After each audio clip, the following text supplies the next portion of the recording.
Hey everyone, it's Kute here. I'm in Bali, Indonesia.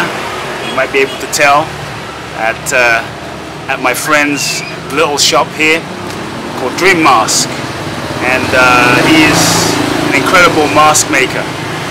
My friend makes masks, all sorts of masks, but he has sort of left the traditional way of carving and has spontaneously creates his own masks out of his own imagination and his own creativity. And I was thinking when I was talking with him the other day that the moment we're born, we are in touch with our true face. We're in touch with who we truly are. We're in touch with the more unconditioned nature of our being. But as we grow in life, as we develop as children, you know, as kids, we're free. You know, we're not necessarily pretending, but then we get conditioned. We start learning all sorts of ways to contort ourselves. We start learning all sorts of ways to disconnect from feeling. We start learning to hide. We start learning to hide who we really are, because, you know, perhaps as children we show who we really are, and maybe we're free or we're spontaneous or we're loud, and our parents, you know, maybe our father or our mother criticizes us. So we learn that perhaps to show a part of ourselves or to show certain emotions are not okay, so we learn to hide. And before you know it, over time, we start developing all sorts of masks. We have one mask over here, then maybe we learn to develop another mask in a different social situation, perhaps at school. Then we perhaps learn to develop another mask with a different group of friends, and before you know it, we've lost touch with the authenticity of who we really are, which has been covered up under mask after mask, upon layer upon layer upon layer. And some of us are wearing, you know, multiple masks. In life you have character and reputation. Reputation is something that people perceive about you.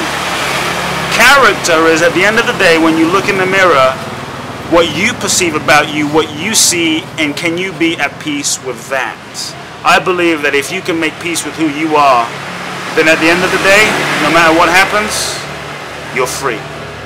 What's beautiful about my friend here, his name's Wak Jaka, who I'm going to introduce you to for a couple of minutes, is for the longest time he was making masks based on, you know, a formula, based on, you know, cultural expectations. And one day I think he said he got bored of making the same old preset masks. And so many of the masks that we wear in our lives are simply based on conditioning of our parents, conditioning of our culture, conditioning of our religion, conditioning of our friends and family and media. It's not really who we are, but we think it is.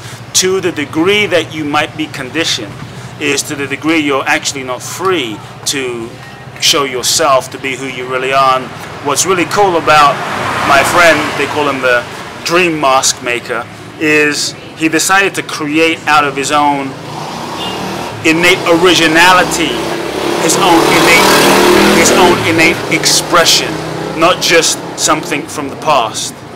So, are you ready to meet my friend? Come on, let's meet my friend, Mr. Wak Jaka.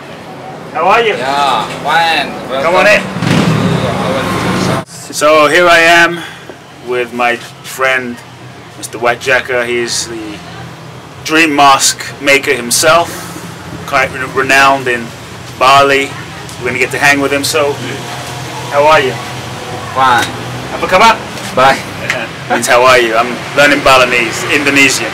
So, what made you create your own style of making masks? Because he doesn't just make the traditional masks. He got bored of that and started to create from your own imagination. Yeah. I think so. Why did you start making your own masks? Yeah, I'm start from traditional traditional background, but I was boring because in traditional always like that there is no representative of our soul, our imagination.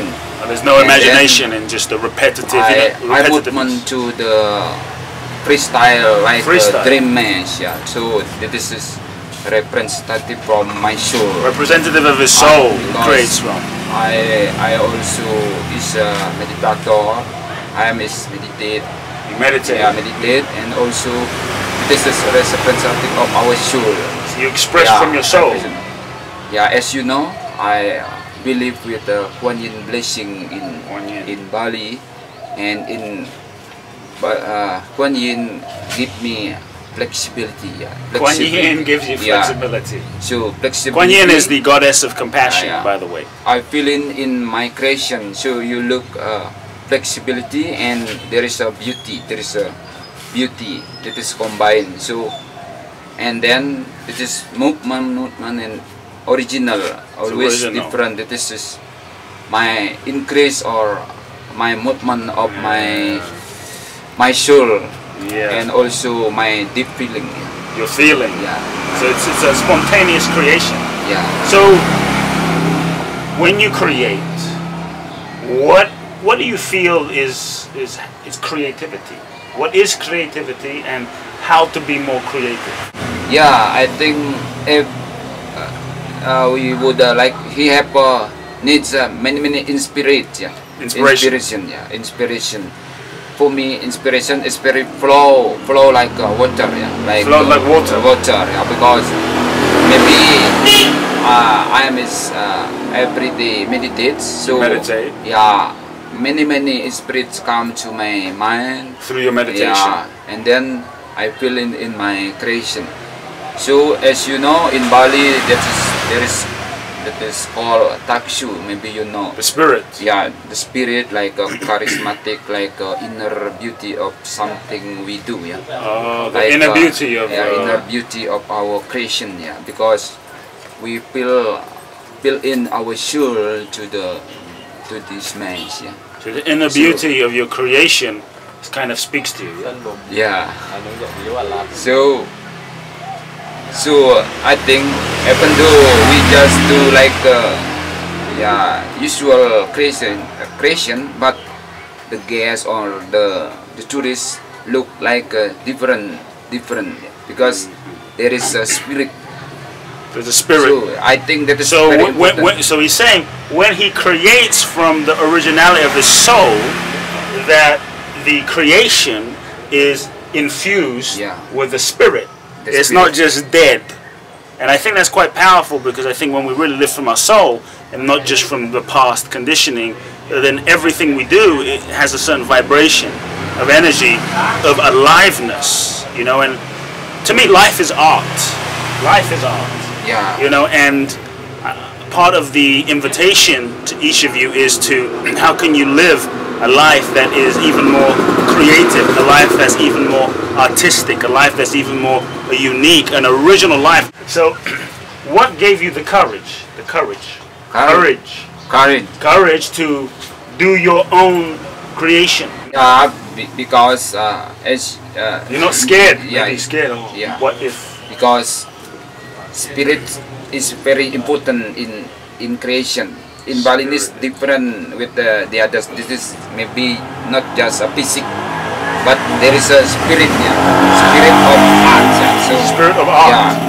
So we combine, and of course, in my heart, very happy when I create something if we do with the spirit.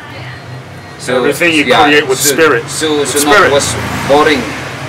Never boring. It's never boring. Yeah, even though a simple idea, but the spirit, when I done this creation, of course will be more happy. Yeah. More happy. Sometimes when I sell this creation, sometimes I am not happy because my soul like a loss. Oh, because my creation gone. Yeah.